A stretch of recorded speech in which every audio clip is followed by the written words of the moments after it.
Hello and welcome to Elysium Designs YouTube channel. Today we're going to talk about this funky skeleton astronaut illustration that I'm going to show you how to create today. So this is based on a popular artist on Dribble called Jetpacks and Rollerskates. He did a very similar illustration which I like the style of, so I thought I'd show you guys how you can create this kind of illustration style where the shadows are created with dotted patterns and it looks kind of modern and funky. This kind of style suits t-shirt illustrations and prints and things like that, so you can have some real fun with it and you can also make some money on the side with your illustrations. So without further ado, let's get into how we make an illustration like this in the same style. So the first thing we're going to want to do is open up Illustrator, make a new document. The size doesn't really matter because we can always change the artboards, but I've gone with an A4 landscape here. And the first thing I'm going to do is take the ellipse tool and create a shape for the main head of the skeleton. Probably what's going to be the main focus really of the illustration because it stands out the most. We don't need a fill color on this, we're just looking at the stroke here, so I'm just going to go into the swatches, pick a black stroke, and I'm going to round the caps. This gives a nice rounded edge to the stroke. It doesn't really matter on a sphere, but you know, I'm just used to it for habit when I'm doing these kind of illustrations. And I'm just going to pick a line weight here that I think looks good to me. You know, I want something quite thick but not too overpowering, and this is what I've gone with for the stroke. This is going to be consistent for the lines of the artwork pretty much throughout. We're not creating a lot of depth with the lines here today on this illustration. We're just keeping it quite minimal and simple because it's kind of a little grungy and modern, this design, but you also want it to be quite clean as well. So now I'm just using the pen tool to draw my lines for the sort of inner sanctum of the helmet. Now as you're drawing these lines, you want to hold down on, you know, shift sometimes to keep the bezier as you pull it out kind of straightened or at an angle. And this can sometimes help keep the smooths more perfect and neat, but as you can see, even after I draw the lines, I sort of go back and fix them a little bit if I'm not happy with them. So what I'm doing now is I select both these strokes and I'm going to go and expand them, and what this does is make them into fills rather than strokes now, so they're solid patterns. And then I use the pathfinder to intersect these patterns, and what that does is wherever the conjunction of the shapes is, I can now delete sections of it and have a bit of control over it. So here I see that the lines weren't sort of going over this, so there wasn't a divide. So I use the pathfinder again to remove front, which just basically removes a section of this fill that I've created by expanding my paths. So now I kind of have the head coming out of the inside of the helmet to give it a sort of layer and depth to it, but it's also quite simple to create that shape. I didn't have to do a lot of messing around thanks to the pathfinder tool, which we're going to use a lot on this illustration.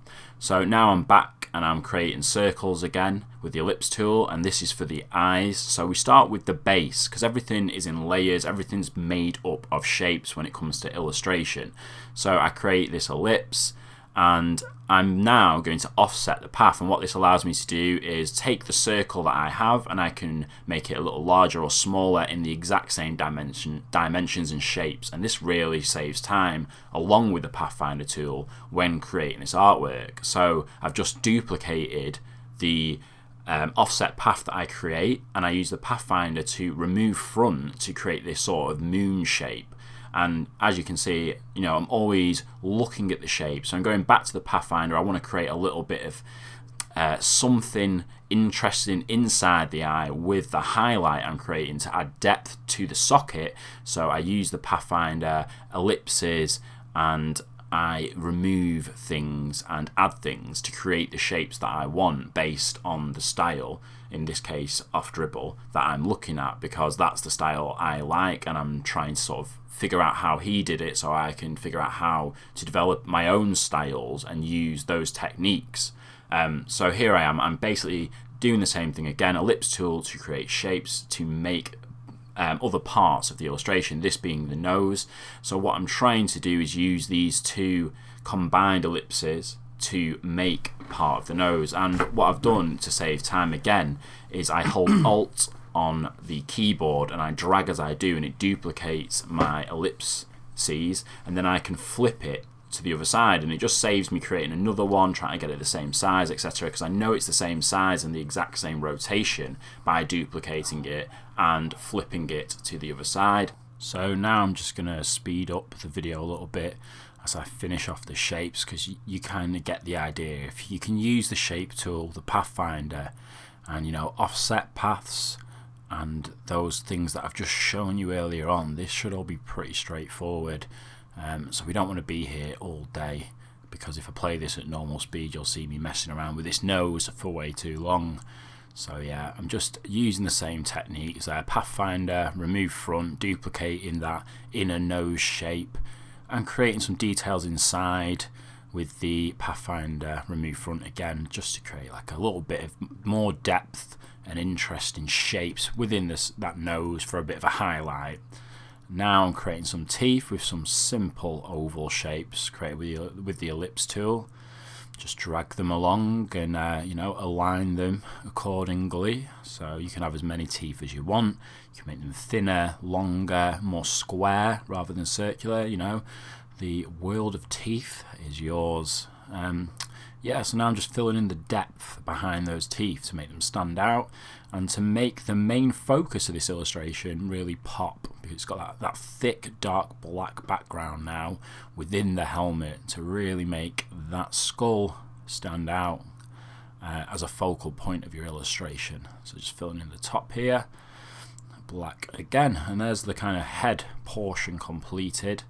I'm just going to add a few strokes with some rounded caps here for a bit of detail on the illustration there, to add a little flair to the proceedings, and just resize it, make it a little bit smaller because you don't want it the exact same width as the stroke on the outside. Just adding that little bit of variation to the stroke just makes it less impactful but still adds a little detail there. So we're going to use the pen tool again to create a bit more depth, which is a sort of 3D effect, a lip inside the helmet, so that it kind of looks like it's protruding out, and we kind of fake a bit more depth in the illustration. So as you can see, I'm just using the pen tool again to create the smoothest curves possible that kind of follow the line of the previous sections as well, so that they fit in and create this idea of depth in the helmet shape. And now I'm just using the tool, I'm holding shift and dragging with the mouse as I do that as well, to keep that kind of tighter curve. And then I change selection tools to the point selection tool to correct the edge of that curve and make sure that it looks the right width from the actual center of the helmet, so that it looks correct. So that's what you want to do. You want to draw things and then you want to correct them and perfect them. And then I'm just going to outline again like I did before. I'm going to make the paths into filled shapes and use the pathfinder tool to dissect them so that I can remove sections easily. And you can see I removed that section there from the inside of the helmet, and it gives the illusion that the actual skull section is on the outside, so it's like kind of coming out in 3D. And so now I'm going to go into the little ellipse section I've just created to give that depth, and I'm going to create these lines, and I'm just holding Alt and dragging for the purposes of the tutorial, to be quick, to just get the details done. So hold Alt, drag, shrink the path down a little bit to create a bit of variation, but overall this is just me filling in some details here. So I'm going to carry on around the edge, and I'll just speed through this little bit of the video for you. So yeah, I'm just going through and adding extra details, to the line art, and you can see the technique used here to add the detail. It's all the same throughout, even sped up. So I'm going to slow it down a little bit. I don't want to be here all day, and neither do you. So this is just showing me how I'm connecting those paths and creating those curves that fit around the shapes I've already created, just to make sure that everything kind of looks right and has that shape. It helped with this having a reference of someone else who'd already kind of done this kind of illustration to look at and go, okay, that's how it should look. In your own way. You can change every one of these shapes. You can make the helmet wider or shorter, make the circular shape of the skull more rounded. You can make the helmet into a hoodie instead of a space helmet, whatever it is you want to do. With the techniques here, you can apply them to any kind of illustration basically that you can imagine.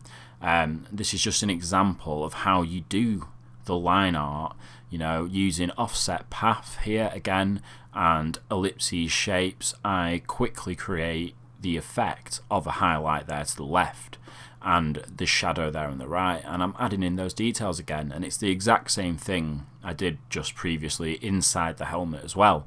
So we're just using the same techniques across the board here to create the same things, and I'm reusing here the 3 little details I created before. I hold Alt, I click, I drag it over, and I've duplicated it, I rotate it, and there you go. That's a ready-made time saver where I've already created a detail that I can just reuse, because we want to be as efficient as possible. Because if you become a professional illustrator doing designs like this or putting them on a marketplace, you want to be as efficient and quick as possible.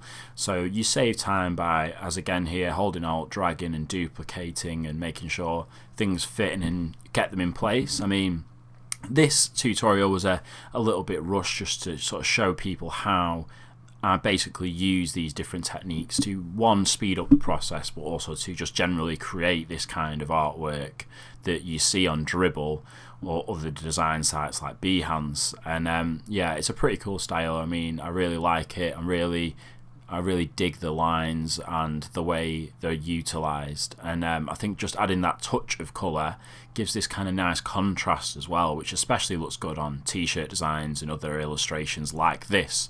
You could definitely make some money selling online, so that's something to think about if you're interested in a career in design or illustration in itself.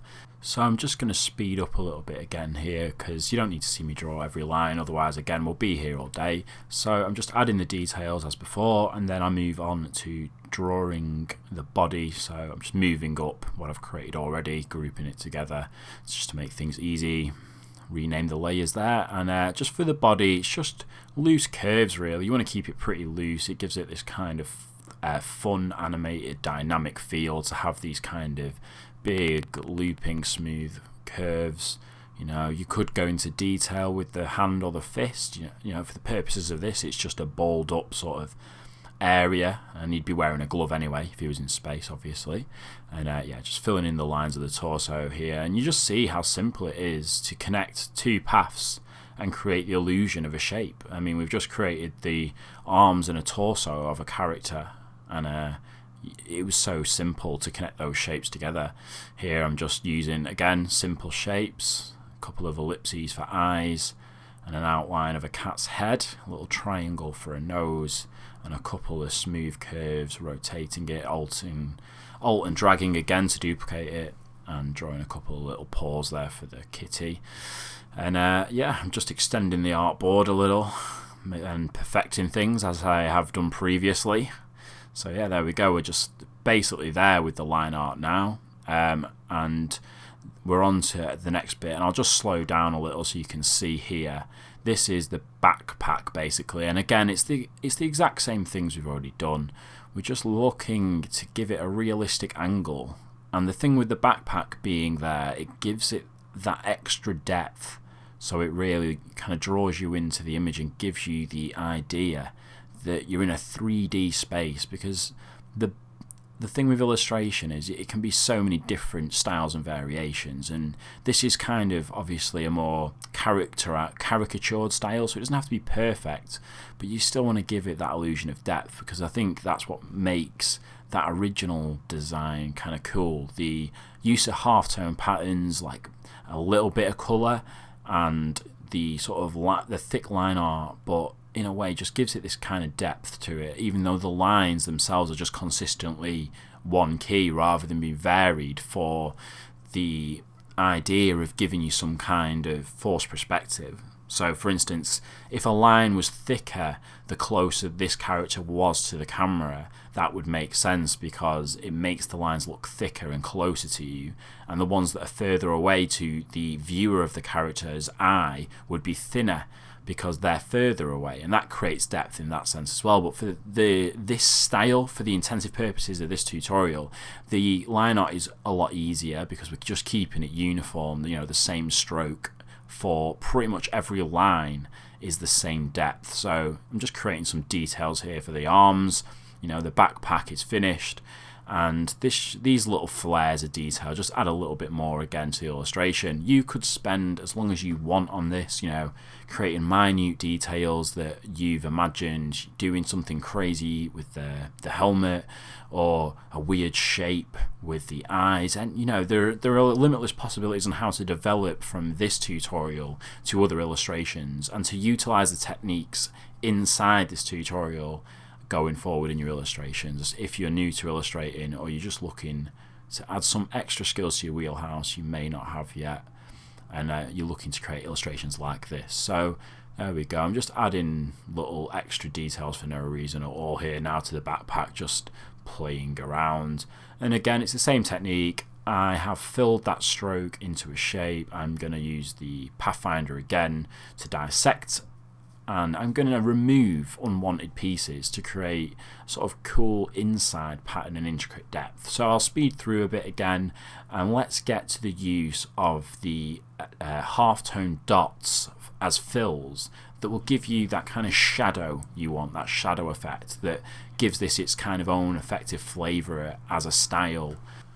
So what we're going to do now is go over to the swatches, and we're going to go and look at the swatches library, and you can just see here patterns, and we're looking for these graphic dots, these half-tone pattern dots, and that's what we're going to use as a fill to create the illusion of a shadow in this instance, instead of using say a two-tone colour effect where that we could use that. This shape could be a darker colour than the one in front and create depth or a shadow that way, or it could have a lower opacity. But for this specific style, we're just creating a shape where we think there should be a shadow, and we're going to find the appropriate little pattern of dots that fill in that shape to create a kind of shadow effect. And it's pretty cool, and you could use this for all different styles of illustration and different things. And the cool thing about it is, in the same way that we expand our strokes to create fill shapes, if you like a dotted pattern but you want it to be coloured, say, you could expand this pattern, and then that will make all these dots into literal vectors that you can fill any colour you like. So you can kind of reuse this and use it on illustrations and projects in various interesting ways. So that's a bonus right there. So yeah, as you can see, I'm just going through looking at different patterns at the moment, picking the one that I like and fooling around with it. And what I'm going to do now is just speed through a little bit again so you can see how I create these shadows. So I've picked the dotted fill that I like, and I'm just going through looking at the illustration, where should there be a shadow, and I'm creating a bit more depth here again on the backpack. I want these two little bits here not even to be a dotted fill, maybe you could just have those as white and have the inside of that as dotted. There's a lot of options, but I'm just looking at where the natural shadow would fall and giving these little subtle hints of a shadow using the fill pattern or the dot. You can create really intricate pixel perfect curves, and you can fill them with these dots, and it looks really funky. And as I said before, you can reuse them in a multitude of ways. So we're just quickly going through here, and you can pick out the shadows wherever you want, just making some little corrections now and adding some other little shadows with those dots. There we go, around the inside of the helmet. And you could spend as much time as you like on this stuff. I just, for no reason here, just decide that I want the fill of the eyes to be black on the cat and the nose, but you could leave them as you know, outlines, black outlines, that's fine too. So yeah, you get the idea. So now that you've got your halftone shadows, we're just going to fill the colours, and you know, if you've done a little bit of illustration and you're familiar with the pen tool, it's pretty straightforward. We're just going to follow the lines that we've already created, and on a layer below we're going to fill it up, add a little bit more colour detail, again just to add that depth, because that's what we're going for, an abstract vector with a sort of a little bit of an illusion of depth created by these halftone patterns and these little highlights. You can see here I'm just adding tiny thin little curves that give the illusion of light hitting that colour, just to add a bit more depth there. And it's starting to really take shape, and you know, you can spend a long time perfecting illustrations like this in this style and make some really cool looking stuff. You know, you could add tubes to the backpack that are coming out into the helmet. You could have a helmet with an intricate design on it, you know, or multiple colours. Anything really. The possibilities are pretty limitless. So just going into the final section, I mean, I'm pretty much there with everything, and what I'm doing now is clearing up my layers and grouping it together, and I'm going into roughen effect. I'm just going to stylize it and roughen it a little bit. You know, there's a lot of powerful little tools included in Illustrator, and what this does is just adds just these small, it has to be small, like 0.2 or 0.5, because you don't want a lot of degradation, but it just adds this little bit of texture to the illustration just to give it that final detail, and just exporting it for web there, you know, and that is the illustration, the completed thing right there. So I'd like to thank you very much for watching this tutorial and learning how to create this style. If you have any styles of illustration you're interested in learning about and how to create them, simply post a comment below and I'll have a look at the style for you and maybe create a tutorial that'll help you learn how some of the industry professionals on Dribble and other illustration sites create this artwork. I've also included a small mistake in the video, and as a reward for you watching the whole thing, if you can spot that small obvious mistake, I will give you a free bespoke illustration. So post below and I will find one of you keen-eyed listeners and viewers and give you a little treat for that. I'd like to thank you very much for checking out this video, and if you'd like, you can subscribe for more tutorials like this. Also, you can check out some of my work at www.elysiumdesign.com. If you have any questions at all or anything you'd like to see on this channel, just leave me a comment.